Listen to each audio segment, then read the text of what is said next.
नमस्कार दोस्तों मैं विशाल पटेल आपका स्वागत करता हूं माइक्रोसॉफ्ट ऑफिस की सीरीज़ में।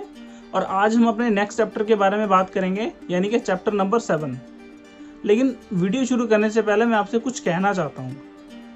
दोस्तों बात ऐसी है कि अभी इस स्टेज में आपको ऐसा लग रहा होगा कि यार हम ये क्या मतलब चीज़ें कर रहे हैं, इतना बोरिंग सब्जेक्ट है और ये सारी चीज़ें। क्योंकि मेरा भी ऐसा एक्सपीरियंस था जब मैं छोटा था और जब मैं कंप्यूटर सीखने जाता था। हम सारे 3-4 दोस्त लोग मिल करके कंप्यूटर सीखने जाया करते थे। तो वहाँ पे क्या चीज़ होती थी कि कभी-कभी जो हमारे कंप्यूटर टीचर होते थे वो हमें ऐसा सब्जेक्ट पढ़ाते थे तो जो कि हमें बोरिंग लगता था। टॉपिक मतलब थोड़ा-सा वो बोरिंग लगता था। तो एक्चुअली आपको भी ऐसा लग रहा होगा, यार ये मैं क्या चीज़ कर रहा हूँ, इससे बढ़िया मैं कोई जॉब कर लेता, एटलीस्ट मुझे कुछ पैसे तो मिलते। बट मैं आपको बताऊँ कि अगर उस समय हमने ऐसा डिसीजन नहीं लिया होता ना, तो आज हम यहाँ पे ना होते। या आप जिस भी लेवल पे हैं या आप जो भी काम कर रहे हैं, एटलीस्ट मेरा मानना ये है कि आपकी इनकम आप तभी बढ़ सकती है जब आपकी नॉलेज बढ़े। और नॉलेज बढ़ाने के लिए आपको आपका टाइम थोड़ा सा देना पड़ेगा, अपने ऊपर आपको काम करना पड़ेगा। तो बस इतनी सी बात मैं आपको बोलना चाहूँगा कि ये जो आपका टाइम है, अगर आपको ऐसा लग रहा है कि आप बहुत बोरिंग चीज़ पढ़ रहे हैं या इस चीज़ का कोई आगे जाके फ़ायदा नहीं होने वाला, तो ऐसा गलत है, ये सब मत सोचिए। क्योंकि बेसिक जो है वो बहुत ज़्यादा ज़रूरी है। किसी भी चीज़ में अगर अच्छे लेवल पे आप जाना चाहते हैं तो आपको अपने बेसिक को मास्टर करना बहुत ज़्यादा ज़रूरी है। बहुत सारे ऐसे लोग हैं जो ऑलरेडी अच्छे लेवल पे कोडिंग कर रहे हैं, वेब डिज़ाइनिंग कर रहे हैं या ग्राफिक डिज़ाइनिंग कर रहे हैं, बट फिर भी ऐसे छोटे छोटे पॉइंट्स होते हैं बेसिक के बारे में जो उनको नहीं पता होते। मैं गारंटी के साथ बोल सकता हूँ। इसीलिए आपको अपने बेसिक को मास्टर करना बहुत ज़रूरी है। जब आपका बेसिक मास्टर हो जाएगा, मेरी बात का यकीन मानना, आप 5% लोगों में से ऐसे होंगे। क्योंकि बहुत सारे लोग ऐसे फॉलो नहीं करते, इस चीज़ को फॉलो नहीं करते। वो जल्दी कवर करने के बारे में सोचते हैं और सोचते भी किसी तरीके से हमें सर्टिफिकेट मिले और हम कंपनी में जाके एनरोल हो जाएं। बट आप प्रैक्टिस करते रहें और अपने बेसिक को मास्टर करें। ये वो टाइम है जो आपने संभाल के रखना है, जो आपने प्रैक्टिस में देना है। जितना हो सके उतनी आपने प्रैक्टिस करनी है। एक बार अगर आपने इसको कर लिया, उसके बाद आप देखना 2-3-4 साल के बाद आपको कैसा महसूस होगा। तो बाकी ज़्यादा मैं आपको बोर नहीं करना चाहता, हम लोग वीडियो पे कंटिन्यू होते हैं। और फिलहाल आपको मैं यही बोलना चाहूँगा कि अगर आप मेरे अभी चैनल पर नए हैं तो प्लीज़ चैनल को सब्सक्राइब करें। और वीडियो अच्छी लगती हो तो अपने दोस्तों को भी शेयर करें, कमेंट करके बताएं कि आपको कैसा लगा। तो चलिए वीडियो को स्टार्ट करते हैं। सबसे पहले मैं माइक्रोसॉफ्ट वर्ड ओपन करूँगा और हम लोग ब्लैंक पेज पे काम करेंगे। पहले की तरह मैं एक पैराग्राफ इंसर्ट कर लेता हूँ, जो हमारा फॉर्मूला है।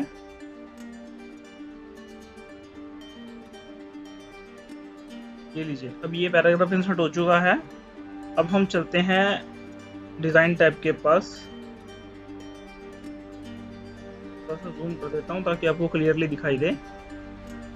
तो जब हम डिज़ाइन टैब पे क्लिक करते हैं दोस्तों, यहाँ पे सबसे पहली ऑप्शन आती है थीम्स की। अब जैसे आप इस पर क्लिक करते हैं, ये आपको अलग अलग तरह की यहाँ पे थीम्स दिखाई दे रही हैं। ये उसी तरीके से थीम्स हैं जैसे आपके स्मार्टफोन में कई बार आप देखते हैं। तो आपके पैराग्राफ को थीम कैसे चाहिए, थीम कैसे आप देना चाहते हैं, उसका डिज़ाइन कैसा होना चाहिए, आप इस तरीके से आप बना सकते हैं। इस तरीके से आप उसकी सेटिंग कर सकते हैं, जिस भी तरीके से आप थीम चाहते हैं। तो इसका मतलब सिंपल यही है, इस फंक्शन का काम सिंपल यही है कि आप इसकी थीम अपने हिसाब से आप चेंज कर सकते हैं। और इसके बाद नेक्स्ट हम बात करते हैं, ये जो आपके पास सामने शो हो रहा है, ये डॉक्यूमेंट फॉर्मेटिंग के बारे में। अब कई बार क्या होता है कि आप डॉक्यूमेंट के फॉर्मेट भी अलग अलग तरीके से होते हैं। आप इसको ट्राई करके देखना, जिस तरीके से आप फॉर्मेट बनाना चाहते हैं। मान लीजिए आप अगर कोई बुक बना रहे हैं या कोई मैगजीन बना रहे हैं या कोई न्यूज़पेपर की कटिंग बना रहे हैं, तो आपको एक पर्टिकुलर फॉर्मेट चाहिए होगा, है ना, अलग अलग डिज़ाइन के हिसाब से। या अगर आपके बॉस ने अगर आपको कुछ बोला हुआ है कि मुझे इस पर्टिकुलर डिज़ाइन में चाहिए, तो उसी तरीके से आपको उसको करना पड़ता है।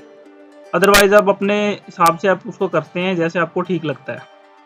तो आप इसको एक बार ट्राई करना। यहाँ पे आपको अलग अलग डॉक्यूमेंट की फॉर्मेटिंग दी गई है, डॉक्यूमेंट का अलग अलग एक डिज़ाइन दिया गया है, जिसके हिसाब से आप इसको यूज़ कर सकते हैं। बाकी जो इम्पोर्टेंट चीज़ है मैं उसके बारे में बात करूँगा। अभी ये कलर्स है इसका, इसमें अभी ये है कि अगर आप कलर चेंज करना चाहते हैं तो कलर भी आप चेंज कर सकते हैं अपने डॉक्यूमेंट्स का यहाँ से। और हम लोग फ़ॉन्ट्स तो हमने यहाँ पे अलग अलग आपका फ़ॉन्ट्स क्या होना चाहिए, इसका स्टाइल क्या होना चाहिए फ़ॉन्ट्स का, वो आप यहाँ से सेटिंग कर सकते हैं। बट ये ऑप्शन आपको होम टैब में भी अवेलेबल मिल जाएंगी सारी। ये देखिए यहाँ पे आप यहाँ से ये फ़ॉन्ट्स का आप यहाँ से भी कर सकते हैं। तो दोनों जगह आपको ऑप्शन दिए गए हैं, डिज़ाइन में भी दिया गया है और यहाँ पे भी दिया गया है।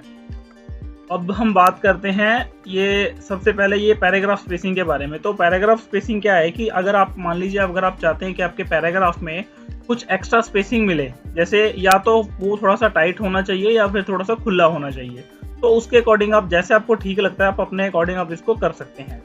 अगर आप ज़्यादा खुला चाहते हैं तो आप इस पर कर सकते हैं डबल वाला। इसमें क्या होगा कि आपके अक्षर जो है वो डबल स्पेसिंग आ जाएगी बीच में। नॉर्मल बाकी इसको अपने नॉर्मली रहने देना है, डिफ़ॉल्ट जैसे रहता है, नहीं तो उसमें कई बार प्रिंट में प्रॉब्लम आती है भी। जो आप डॉक्यूमेंट चाहते हो भी इतने सारे डॉक्यूमेंट हो गए और डॉक्यूमेंट पेजेस कम बने, तो उसमें आपको थोड़ा सा डिफ़ॉल्ट ही रहना पड़ता है, डिफ़ॉल्ट ही चाहिए होता है। बाकी अगर अपने हिसाब से आप जैसे मान लीजिए कई बार ऐसा होता है कि हम ऐसी बुक बना रहे हैं जो कि किसी बुजुर्गों के लिए हम बना रहे हैं, तो उसमें आप क्या करेंगे कि थोड़ा सा खुला खुला या अक्षरों को बड़ा कर देंगे ताकि उनको क्लियरली दिखे।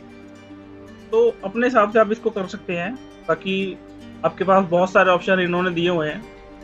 और नेक्स्ट यहाँ पे है इफ़ेक्ट आपके पैराग्राफ को मिलता है या आपके जो टेक्स्ट है आपने जो भी डिज़ाइन तैयार किया उसको इफ़ेक्ट यहाँ पे आपको अलग अलग आप देख पाएंगे। तो इसका मतलब ये है। और अगर आप चाहते हैं कि पहले की तरह हो जाए आपका, तो आपने इस पर सेट एज डिफ़ॉल्ट पे क्लिक कर देना है और यहाँ पे आकर के आपने यस कर देना। तो आपका जो भी जैसे भी फ़ॉन्ट का या पैराग्राफ की पहले जैसा आपका पैराग्राफ था उसी तरीके से आपका पैराग्राफ बन जाएगा। ये बहुत इंपॉर्टेंट चीज़ है वाटरमार्क।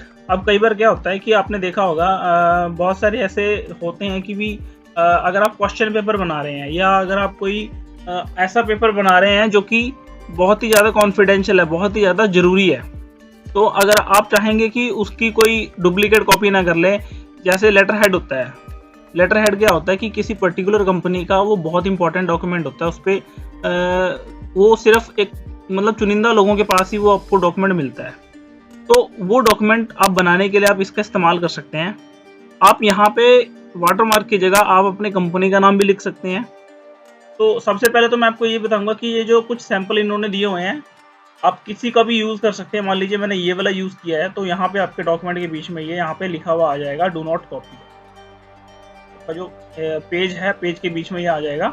मैं थोड़ा छोटा करके आपको दिखाता हूँ। ये देखिए इस तरीके से आपके पेज के बीच में आ जाएगा ये, और जैसे जैसे आप प्रिंट देंगे वैसे वैसे ये हर पेज पे आपका ये प्रिंट होता रहेगा। तो इससे क्या होगा, अगर कोई फोटो कॉपी भी करेगा तो ये डू नॉट कॉपी साथ में प्रिंट होकर के आ जाएगा। और मान लीजिए अगर आप इसकी सेटिंग करना चाहते हैं, यहाँ पे डू नॉट कॉपी की जगह अगर आप अपना कुछ वर्ड लिखना चाहते हैं, अपनी कोई कंपनी का नाम लिखना चाहते हैं, तो आपके पास यहाँ पे अलग अलग ऑप्शन अवेलेबल है। आपने क्या करना है, कस्टम वाटरमार्क में जाना है और कस्टम वाटरमार्क में जाने के बाद आपके पास ये डायलॉग बॉक्स बन करके आएगा। यहाँ पे आपके पास यहाँ पे अगर आप नो वाटरमार्क पे क्लिक करेंगे तो वाटरमार्क हट जाएगा।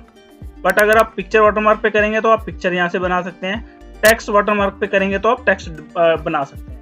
पिक्चर वाटरमार्क में कई बार क्या होता है कि जैसे आप अपना कंपनी का लोगो लगाना चाहते हैं पेज के बीच में या साइड में कहीं पे भी, तो वहाँ से आप इसकी सेटिंग कर सकते हैं। हम लोग टेक्स्ट वाटरमार्क की बात करते हैं। अब जैसे मैं बात करता हूँ, मेरा अपना जो है मैं यहाँ पर लिखता हूँ टेक्स्ट गो डिजिटल बाय विशाल। मैंने ये अपना कंपनी का नाम, अपने चैनल का नाम लिख दिया है। और यहाँ से मैं इसकी फ़ॉन्ट की सेटिंग भी कर सकता हूँ। अगर मैंने कोई और फ़ॉन्ट लगाना है तो वो भी मैं अपने हिसाब से कर सकता हूँ। फिलहाल मैं इसको ऐसे रहने देता हूँ। और यहाँ पे मैं इसका साइज़ भी ऊपर नीचे कर सकता हूँ, बढ़ा घटा सकता हूँ। मैंने 48 कर दिया इसका साइज़, या मैं थोड़ा छोटा ही कर देता हूँ, ऑटो कर देता हूँ इसका। और कलर अगर मैं चाहता हूँ, कलर जैसे मैं कलर प्रिंट देना चाहता हूँ तो कलर भी अलग अलग दे सकता हूँ, क्योंकि लेटर हेड पे भी अगर आप देखेंगे तो वो भी कलर ही होता है। तो मैं इसको ये हल्का सा ग्रीन कर देता हूँ। और अगर आप उसको डायगोनल पोजीशन में देना चाहते हैं, जैसे हॉरिजॉन्टल होगा तो आपका वो सिंपल एज अ मतलब हॉरिजॉन्टल पोजीशन में आ जाएगा। मैं आपको दिखाता हूँ, ये देखिए आपको वो लाइट दिख रहा है। मैं इसको थोड़ा सा और डार्क कर देता हूँ ताकि आपको क्लियर दिखाई दे। वापिस से वाटरमार्क में जाऊँगा और कस्टम वाटरमार्क में गया। यहाँ पे मैं ऑटो की जगह इसको थोड़ा सा डार्क कर दिया और अप्लाई कर दिया। ये देखिए ये अब आपको थोड़ा सा क्लियर दिखाई दे रहा होगा। ये अगर आप इसको हॉरिजॉन्टल की जगह आप डायगोनल करते हैं तो ये डायगोनल पोजीशन में यानी कि तिरछा हो जाए। मैं आपको दिखाता हूँ करके। हमने हॉरिजॉन्टल किया था, अब हम डायगोनल करते हैं, अप्लाई कर देते हैं, तो ये इस तरीके से तिरछा हो जाएगा। तो इस्तेमाल आप ऐसे कर सकते हैं। बाकी आपको मैं एक बार पिक्चर इंसर्ट करके भी दिखाता हूँ, पिक्चर इंसर्ट करके कि वो किस तरीके से होता है। कस्टम पे जाना है हमने और पिक्चर वाटरमार्क पे जाना है, सिलेक्ट पिक्चर। हमने जो भी पिक्चर हम अपने गैलरी से चाहते हैं तो फ्रॉम फाइल हमने गैलरी से ही निकाल के रखनी है। मान लीजिए मैं काम करता हूँ, यहाँ से कोई पिक्चर निकाल लेता हूँ या डेस्कटॉप पे जाता हूँ, वहाँ कुछ पड़ा होगा। मान लीजिए मैं ये वाला लोगो लगाना चाहता हूँ, मैंने इंसर्ट पे क्लिक कर दिया और अप्लाई कर दिया। ये लीजिए, आप देख पा रहे हैं यहाँ पे ये लोगो जो है बीच में आ चुका है। तो इसका इस्तेमाल आप ऐसे कर सकते हैं। बाकी मोर वाटरमार्क ऑप्शन आपको इस पर क्लिक करके,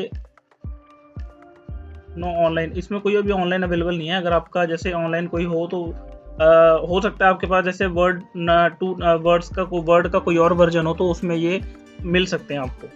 बाकी रिमूव वाटरमार्क है, रिमूव वाटरमार्क पे अगर आप क्लिक करेंगे तो वाटरमार्क पेपर से हट जाएगा, शीट में से आपका रिमूव हो जाएगा। इसके बाद नेक्स्ट हम बात करते हैं, ये आपका जो नेक्स्ट ऑप्शन है कलर्स का, पेज कलर का। अगर आप चाहते हैं कि आपके डॉक्यूमेंट को कोई कलर मिले तो आप अपने पेज को कलर भी दे सकते हैं अपने कंफर्टेबल के हिसाब से। आप इसमें मोर कलर पे जाके क्लिक करेंगे तो आपको और भी कई सारे कलर मिल जाएंगे। आप इस कस्टम कलर करके कलर को चेंज भी कर सकते हैं आप अपने हिसाब से, काफ़ी सारे आपको कलर मिल जाएंगे अलग अलग। मैंने ये ग्रीन कलर सेलेक्ट कर दिया। कई बार क्या होता है कि कोई अट्रैक्टिव, मतलब ऐसा अपने बच्चों के लिए बनानी है अगर कोई बुक या मैगजीन, तो आप कस्टम कलर करके उसको कलर दे सकते हैं। और अगर आप चाहते हैं कोई इफेक्ट देना तो आप वो भी दे सकते हैं।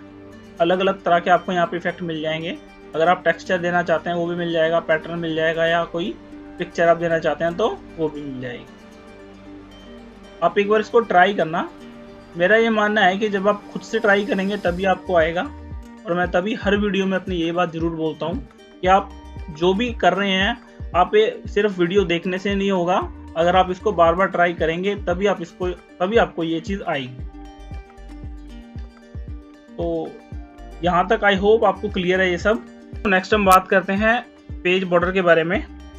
यहाँ पे आपको ये ऑप्शन दिखाई दे रहा होगा। हमने क्या करना है, पेज बॉर्डर पे जाना है।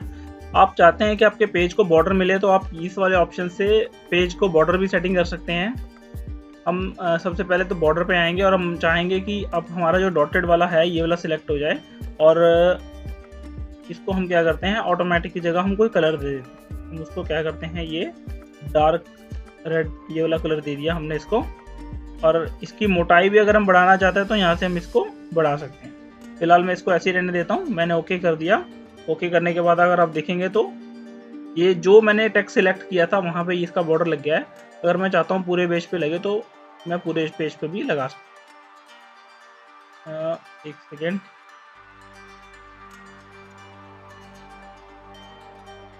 मुझे रिमूव करना पड़ेगा इसको।